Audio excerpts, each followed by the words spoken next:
Thank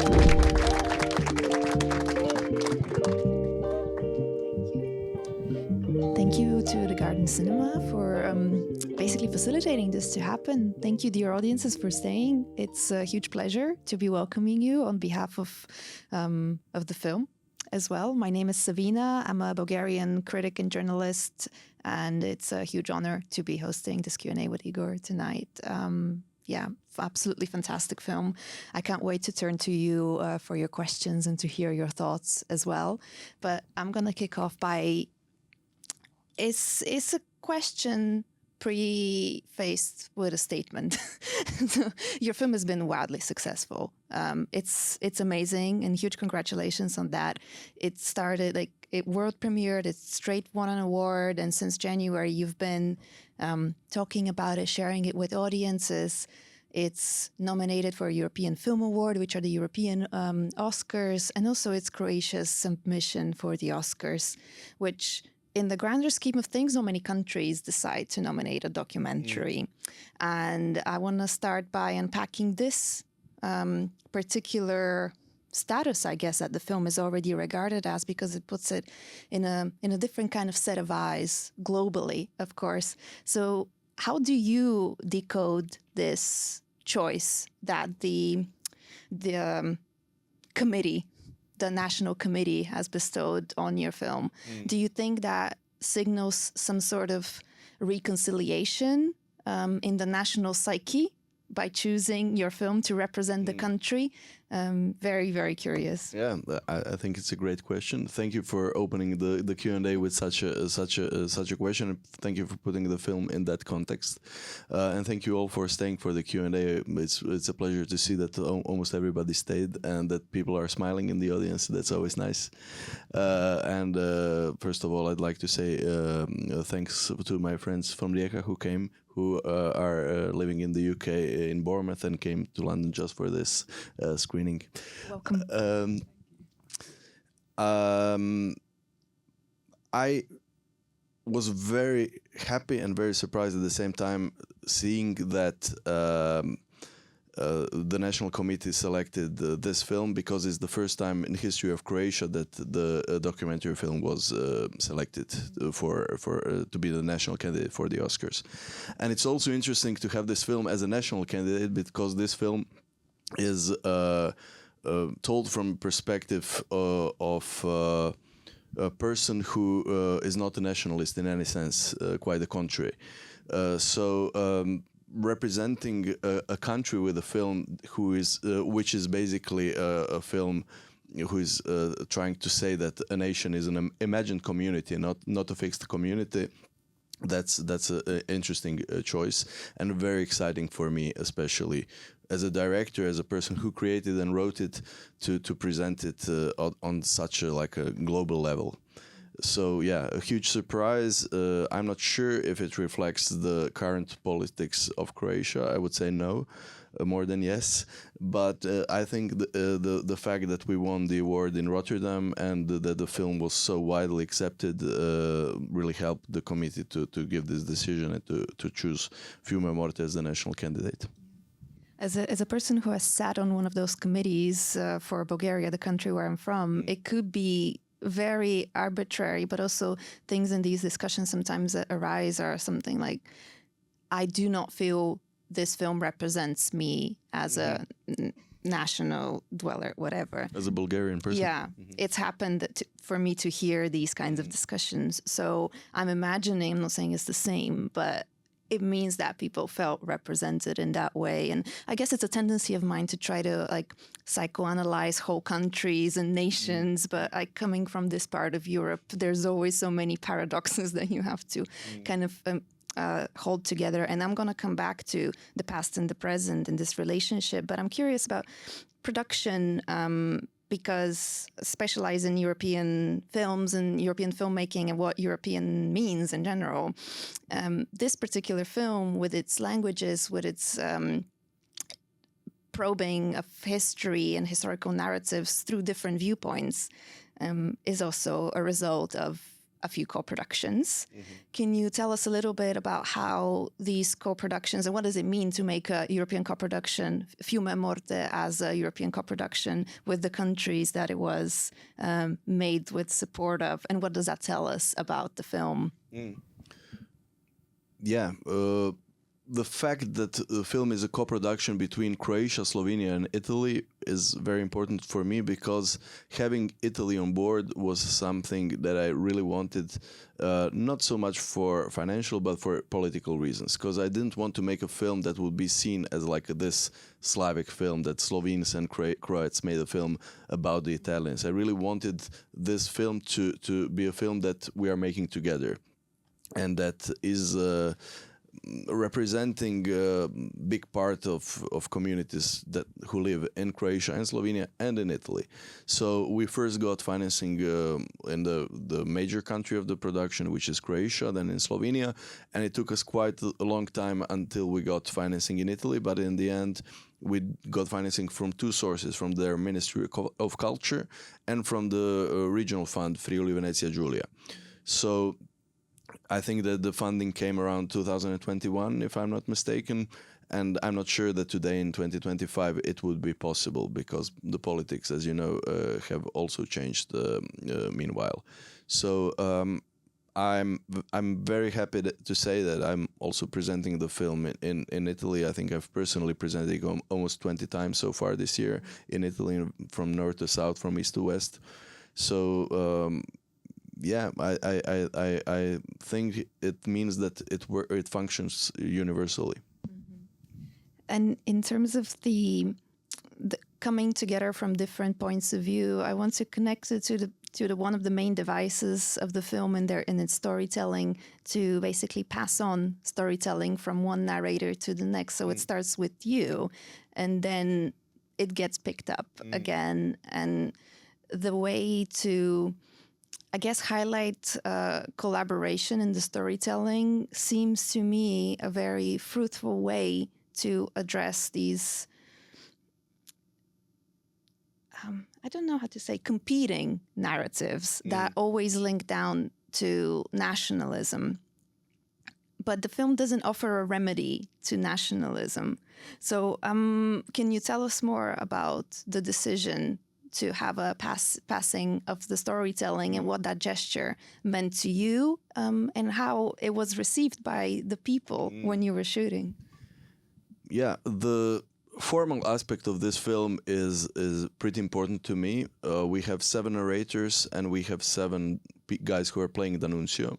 And usually people during the Q&As ask about the 7 D'Annunzios, and I'm so glad that you're asking about the 7 narrators, because I don't speak about that often. And I think it's a great question, because it was a big dilemma for us in the editing and during the process of the film, because of making the film, because I wasn't completely sure that it's going to work.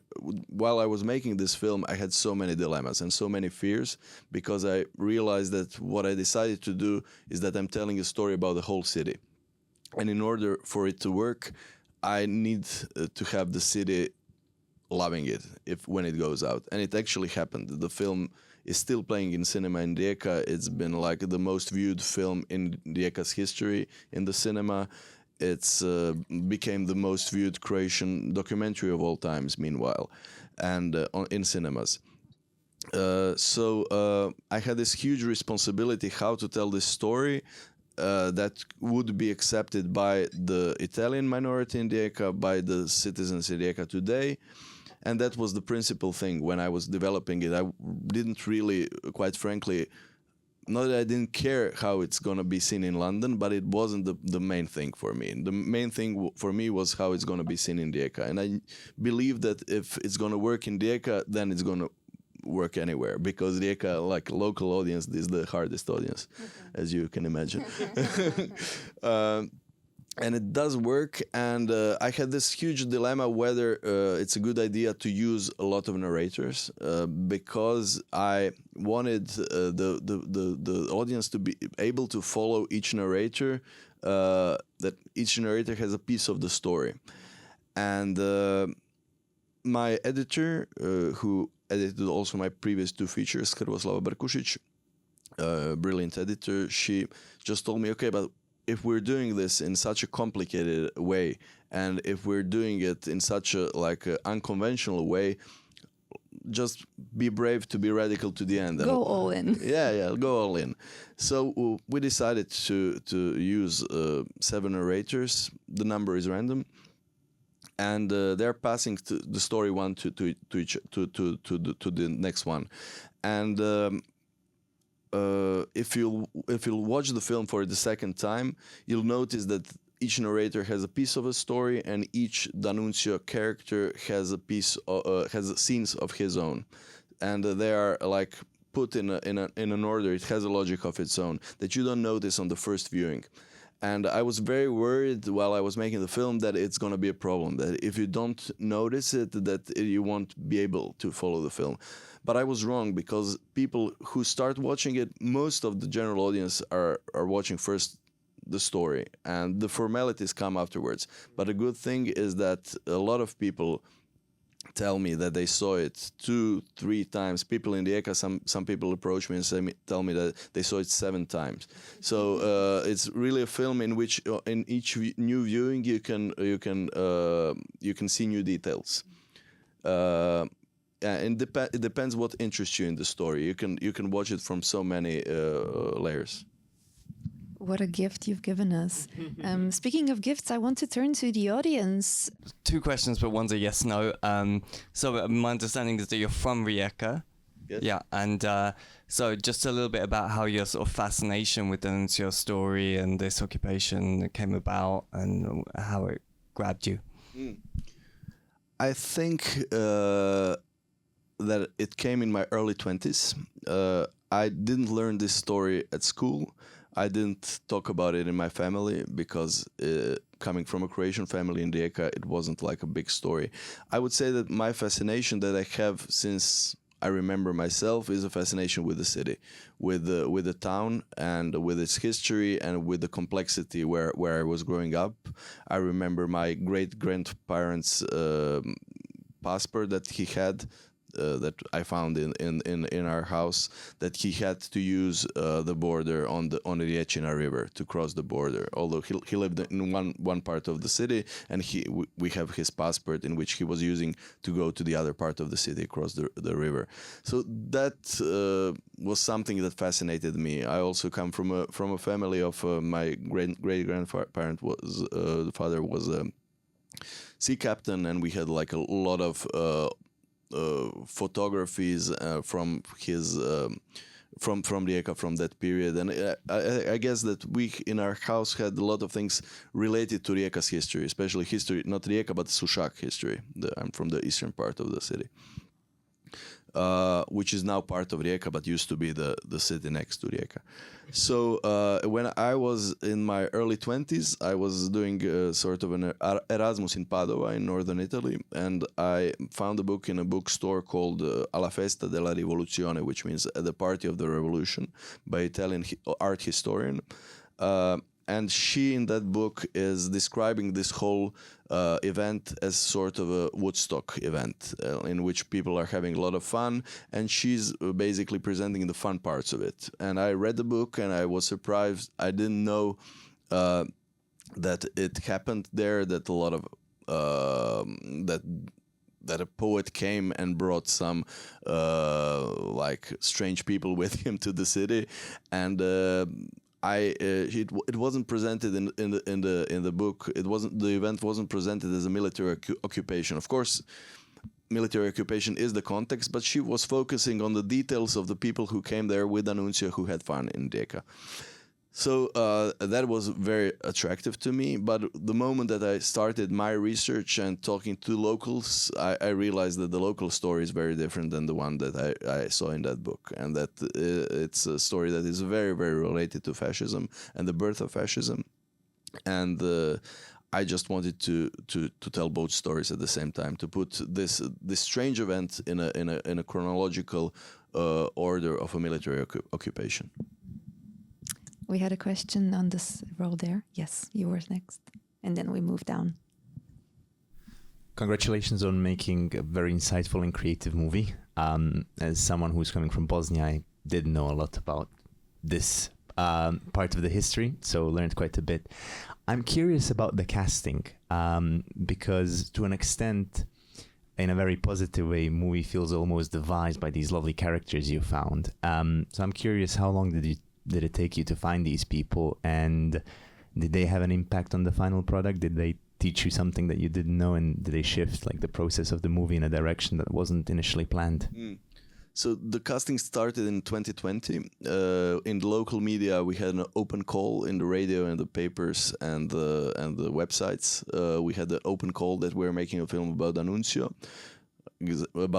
occupation of Rijeka, and that we're inviting people to apply. And we got hundreds of applications, and they had to send a photo and a brief motivation letter in which they would explain why they want to participate in this film. And I was most curious about people who had some interesting reason why they want to participate. And in 2020 already, I was meeting them 3 by 3 in the local cinema where we had a premiere in the same building. I was just meeting people, not all of them obviously, but the ones who I felt intriguing. Then Corona came, so we had a one year break, and in 2021, 2022 we were shooting the film. And I worked with a great casting director called Sara Jakupec, and she also did, apart from our database that we had from these applications, she was going around the town trying to find the perfect persons. We contacted literally all sports clubs, all associations who could participate in the film. One of the most important casting parts was casting of the Fiume speakers, of the narrators, and they also took a big responsibility to trust me, to give me the trust that they are telling a story that is not theirs. Basically, it's a story that I've written as a scriptwriter, and they're the ones who read it and who decided to pronounce it, to say it, but also to say this is also our story. So I think it's a great question whether they influence the story, all the actors, or not. Before every shooting, before every scene, I had like a small lecture about the context of the scene, explaining to the people why we're doing it. With all the actors who are in the film, I mean actors, non-actors, but who got significant roles, I got to know them. Like it's not that I met somebody in the street and tomorrow he was there and he got a role. It was like I also needed to understand that we are on the same level, that we clicked, and their personalities, their character, their political views influenced my script writing. Because I didn't have a finished script which I just gave to them. I was adapting the script to the people who applied. So I wouldn't say that anybody directly influenced the film in the way that they told me you should do this or that. But the fact that I was adapting the film and sculpturing it in a way that would satisfy the talents of the people who are being casted, that for sure was the case. Yeah. Great. We had on the third row back. Yeah, if you can pass your mic. Great. Hi, congratulations. As a Croatian from Zagreb, I also didn't know the story, so it's fascinating. Thank you for telling it. I think it's just extraordinary how you managed to make such a joyful, funny, and like endearing film about a fascist occupation. Like, it's just incredible. And I guess obviously like the form itself is quite radical and quite political. So how did this concept come about? The idea of like this collective retelling of a collective story of a city. And also kind of like on the note of what my friend over there asked as well, how did you as a director work with these non-actors? Because they're quite good performances. So in terms of, you know, directing them as actors, what was your approach? Yeah. I'll start with the second part because it's related to the previous one. I'm a documentarian, and I have a feeling that I sort of have a hunch how a person would behave in front of the camera. It comes from experience, I would say, partly because I was watching a lot of people, how they behave in front of the camera and in the editing. So I'm very happy with the casting decisions, and also I'll repeat, with the casting director, Sara, who worked on the film, who also I think has a good hunch about who could fit with us, who wouldn't. I would say that a lot of people who participated don't even speak Italian. And for Italian-speaking persons in the audience, they understood that they're speaking with a heavy Slavic accent, many of them, which makes this film particularly interesting in Italy. And with most of people who had some significant roles, I had we were trying it out before without the camera. In some cases, I just would give somebody a text. He would learn it by heart because he doesn't speak Italian. So it really depends from a person to a person. I don't have like a general advice or method how I work with the people. It's very, very personal. The whole film, I think, I at least try to make it as respectful as possible to every individual who is participating. And I was trying to make a film that would be accepted by them, because I wanted it to be a collective. Coming to your first question, how did I decide for it to be a collective? I think the most irritating aspect with D'Annunzio that I have, and with these types of personalities, is the fact that he's at least the way I see D'Annunzio as a character, I think that he was an anti-democrat from the bottom of his heart. He was like a 100% aristocrat who loved elites, and in every aspect of his life. And I'm the opposite. Like, I really wanted to.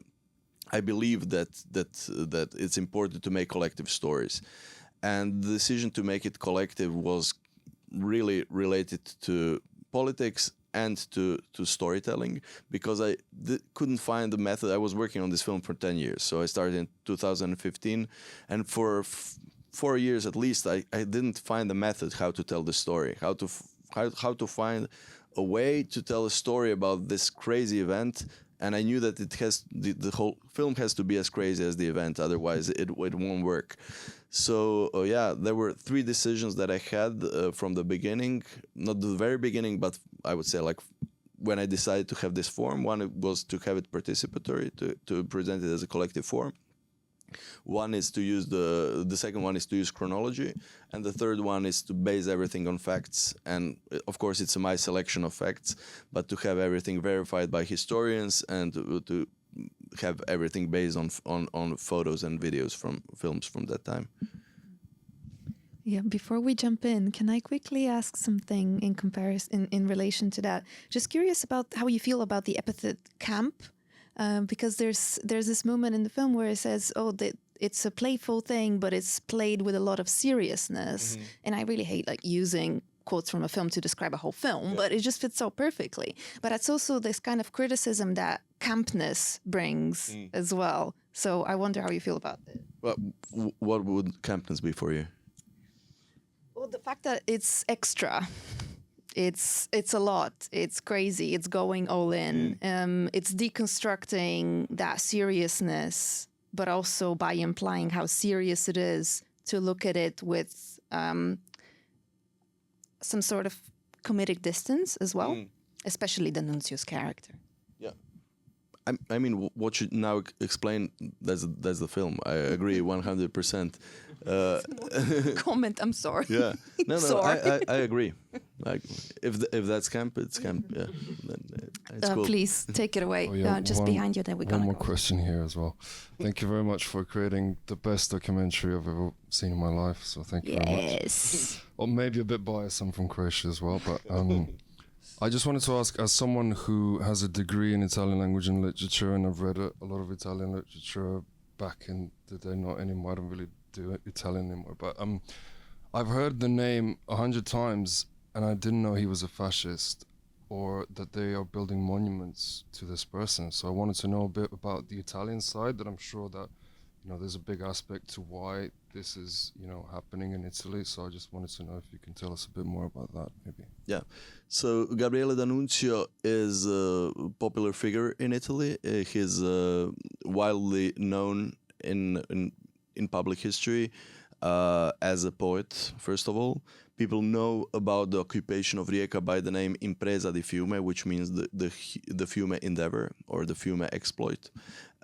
And it's very controversial for many people in Italy to call D'Annunzio a fascist, because he didn't officially enter the Italian fascist party. He officially entered Fasci di Combattimento, which was the organization before the Italian Fascist Party, and he enrolled Fasci di Combattimento in Fiume towards the end of his occupation, and he signed the ID, like a membership card for Fasci. Under profession, he wrote Uomo d'armi, which means the man of arms, like of weapons. And whether he was a fascist or not, it's a question of definition of fascism. He was certainly a guy obsessed with war, who loved war, and who was a heavy nationalist. So he was depending on the capitalists who were financing this whole thing, and he was a big propagandist. So he has, for my definition of fascism, has all the elements to call him a fascist.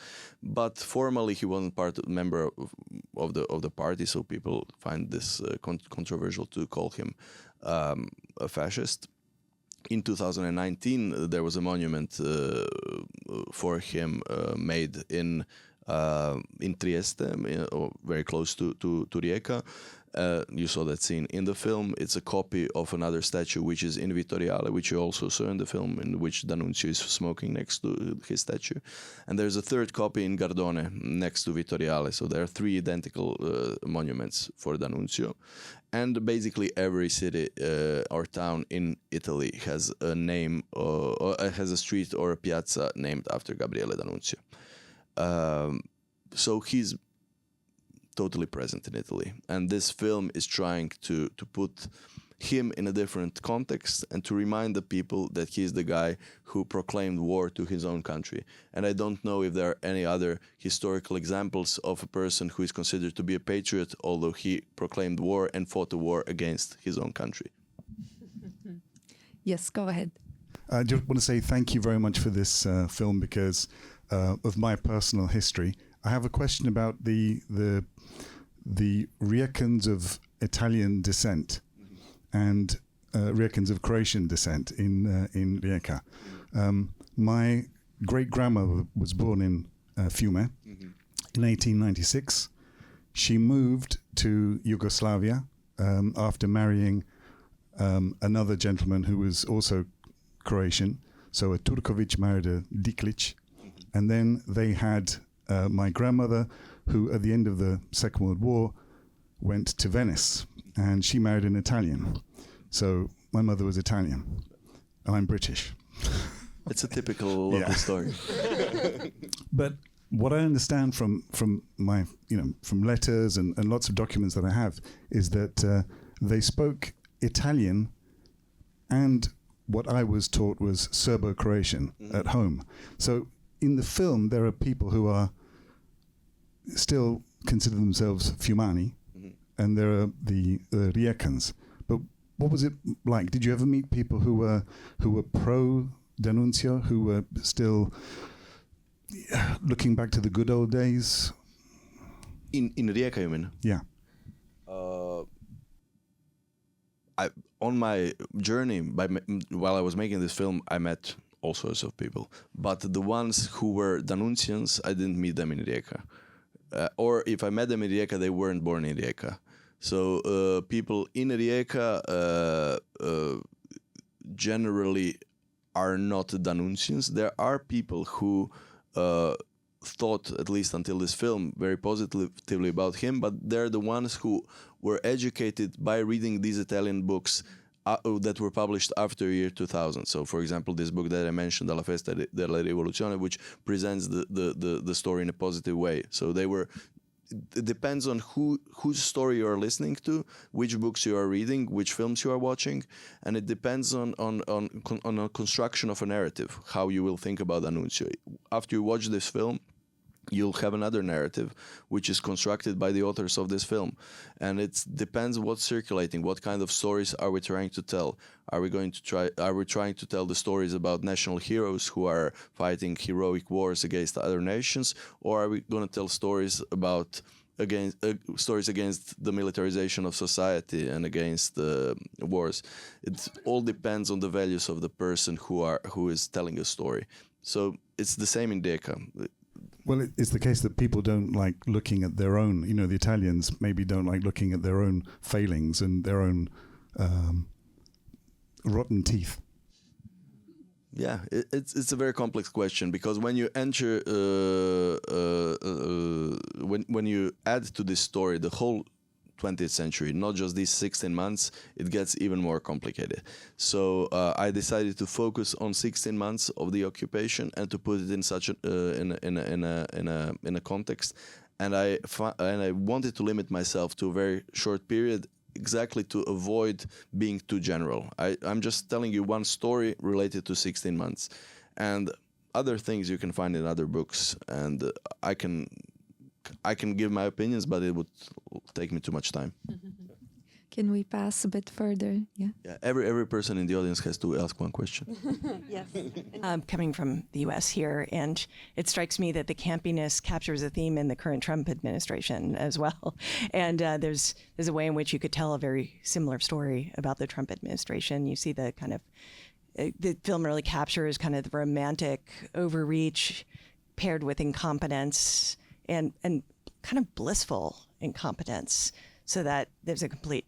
It seems to be like the lightheartedness, comedic theme of the documentary seems to capture like the sort of blissful overlooking of the consequences for the population, which is indeed part of fascism. But then there's this, one coming from the U.S. is experiencing this, undertone of fear that isn't quite captured in the documentary.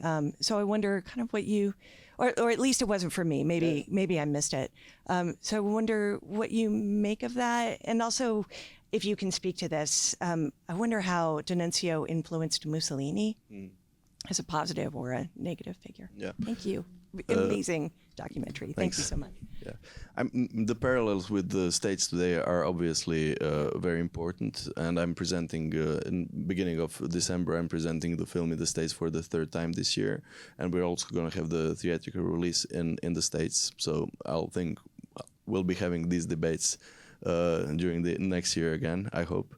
I think that the insurrection of Trump supporters a few years ago that's now almost forgotten is something that could be related to this, in which you have like a group of people who take the law in their own hands and want to show that they are more just than the silly Democrats. And they looked absurd. I mean, the guy in the headdress, and I mean, it looked like watching it on the media was like, I mean, we didn't even know it was an insurrection. It was like, is this a circus? Yeah. What's happening? And that's kind of part of the strategy, it seems to me. So you're not taking it seriously. You're not put on the defensive or in fear immediately. Yeah.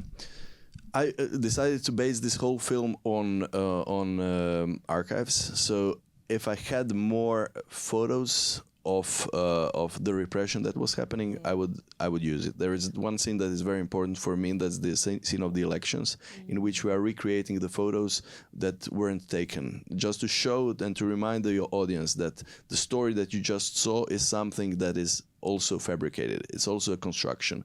It's something that is based upon these photos that they decided to give us. It's very interesting that they didn't take a photo of the elections. I'm sure they did, but when they realized that they are losing, they destroyed the photos. And I'm always hoping that some researcher in some archive in some place in Switzerland, I don't know where, will find we found the photos of the elections in Fiume 1919. I really think that these things will. I hope that they will happen. That new treasures will be found and new stories will be found about this event. And we had the story of the vandalism against the non-Italian property. That's one of the yeah. There's also these things are mentioned just to explain that it wasn't all fun. But I think in other texts you can understand that it wasn't. Like, you'd have to be silly to think that it was really, that everything was excellent for everybody. Sure, absolutely. And after the Q&A, I'll be outside. We can continue talking, of course. Thanks for a terrific film. Really appreciated, particularly your integration of the newsreel with the reconstruction scenes. Worked very well. That's the substance of the film. But I know D'Annunzio as a lyric poet really at the same time as W.B. Yeats in Italy, with similar ideas. And I know his work through his D'Annunzio's work in silent Italian films, which was very important. He was a very modern figure, up to date with trends. So I'm just curious, is he published and read in Italy? Is he taught in schools in Italy? And what is the general opinion academically of him? Mm-hmm. Yeah, that's a rare question, because this poetic aspect of D'Annunzio is obviously just a footnote in this film, because I suppose that it's enough to consider him to be a poet, and that you can read about him as a poet in hundreds of books written about D'Annunzio. I assure you that you can really find, if you're interested in this literally part, academic texts about him have really been written. And not he's much been in like English, though. Not much in English, There was because one he was using. biography that was totally negative. Yeah, in his lyrics, he was often playing with the Italian language, and he was often basing his style on the usage of Italian language. That's why he's not so much translated. He was a celebrity already in his youth. He became a celebrity in a way that at the age of 16 he published fake news in the newspaper that he died. So his first book would be more 16 have more sales. Yeah, he started young. So he was already, by the time that he comes to Fiume, he's already a big celebrity. Not only because of his war propaganda and his the fact that he was like a warrior poet, how they call him, but even before, he was already a celebrity, not only for the books, but because he was leading this lifestyle with lovers. Yeah. He escaped to Paris just before the Second World War because he had many debts. And he has such a interesting personality. But I knew from the beginning that I didn't want to make a biopic nor like a psychological analysis of his personality, because I see him basically as a puppet in the hands of the system, in which somebody used also his talent to have financial gain from this whole thing. Right. Because it's not his idea to occupy Fiume. He was invited to occupy Fiume. As you've heard. You don't say that in the film. Yeah, you said. Yeah, we say. And he was invited by a brigade called Granatieri di bankers. Sardegna. But it was a whole system of like people who were interested to get the whole eastern coast of the Adriatic. It wasn't just Fiume. It was the eastern coast of the Adriatic. The question was, is he taught at school in Italy? Yeah, but mostly people know this song, this poem La pioggia nel pinetto that you heard in the film. And it's like the classic part, and I don't think it's type of literature that people really today enjoy reading. It's very, very classical and romanticist in many ways. So I wouldn't say that he's a widely read author, but I would say that everybody knows of him. I think we're wrapping up. For better or worse, though, Igor has already expressed a generosity to take maybe some questions as we're walking out. But I want to thank you for staying through a longer, very intense and lovely Q&A. And as, I don't know, take it or leave it, I think maybe this film should be watched 7 times. I would say, yeah, there's... Exactly. It's showing here in London, and just, look out, support, and please join me in thanking Igor for this wonderful film. Thank you for a wonderful talk. Thanks.